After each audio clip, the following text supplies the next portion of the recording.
மும்பை மனிதர்கள் என்ற ஃபேஸ்புக் பக்கத்துக்கு பிரதமர் மோடி அளித்த பேட்டியில் சொல்கிறார், ஒரு டீ விற்கிற சாதாரண ஆளோட பையனைத்தான் நான் வளர்ந்தேன்.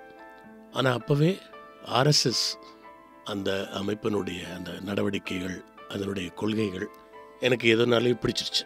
அது என்னை கவர்ந்துச்சு. அதில் ஒரு ஈடுபாடு இருக்கும்போதே நடுவில் ஒரு 2 வருஷம் இமயமலைக்கு போனேன். அந்த தனிமை எனக்கு ரொம்ப பிடிச்சிருந்தது.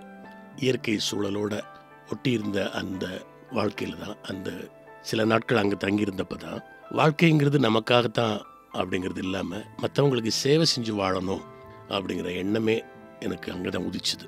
அப்புறம் திரும்பி வந்து அகமதாபாத்துக்கு போனேன். அது பெரிய சிட்டி.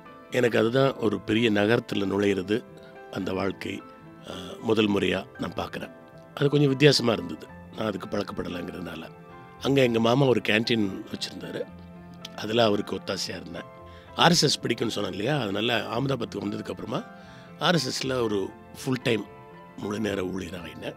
ஆஃபீஸை சுத்தப்படுத்துறது, டீ தயார் பண்ணுறது, சாப்பாடு தயாரிக்கிறது, பாத்திரம் கழுவுறது, இந்த மாதிரியான வேலைகள் எல்லாம் கொடுத்தாங்க. எல்லாத்தையுமே ஒழுங்காக செஞ்சேன். எவ்வளோ வேலை இருந்தாலும் எனக்கு அந்த இமயமலையில் கிடைச்ச அமைதி அதை இழக்கிறதுக்கு எனக்கு விருப்பம் இல்லை.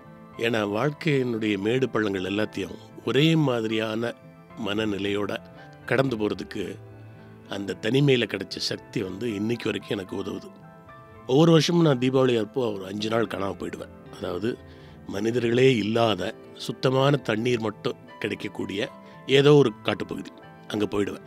5 நாட்களுக்கு என்னென்ன இது தேவைப்படும், சாப்பாடு எல்லாம் எடுத்துக்குவேன்.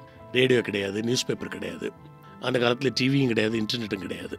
இதெல்லாம் இல்லாமல் இருக்கிறது ஒரு புத்துணர்ச்சியை தரும். பிரச்சனைகளை சமாளிக்கக்கூடிய மன வலிமையை கூட அந்த தனிமை அனுபவம் எனக்கு கொடுத்தது.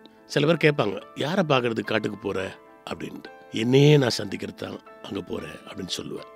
உங்களுக்கு கூட சொல்கிறேன், என்னதான் பரபரப்பான வேகமான வாழ்க்கை நடைமுறையை நீங்கள் தவிர்க்க முடியாமல் இருந்தால் கூட இடையில கொஞ்சமாவது நேரம் எடுத்துட்டு நம்மளை நாமே சுய பரிசோதனை செஞ்சுக்கணும். நீங்கள் அதை செஞ்சு பாருங்கள், உங்களை நீங்களே புரிஞ்சுப்பீங்க. அது உங்களுக்கு வாழ்க்கையில் ரொம்ப ரொம்ப உதவியாக இருக்கும். இதுபோல் மேலும் பல செய்திகளோட அப்டேட்ஸுக்கு தினமலர் யூடியூப் சேனலை சப்ஸ்கிரைப் பண்ணுங்கள். பக்கத்தில் ஒரு பெல் பட்டன் இருக்கும், அதையும் கிளிக் அப்படின்னு ப்ரெஸ் பண்ணிவிட்டு ஃபேஸ்புக், ட்விட்டர், இன்ஸ்டாகிராம் போன்ற சமூக வலைதளங்களையும் எங்களை ஃபாலோ பண்ணுங்கள்.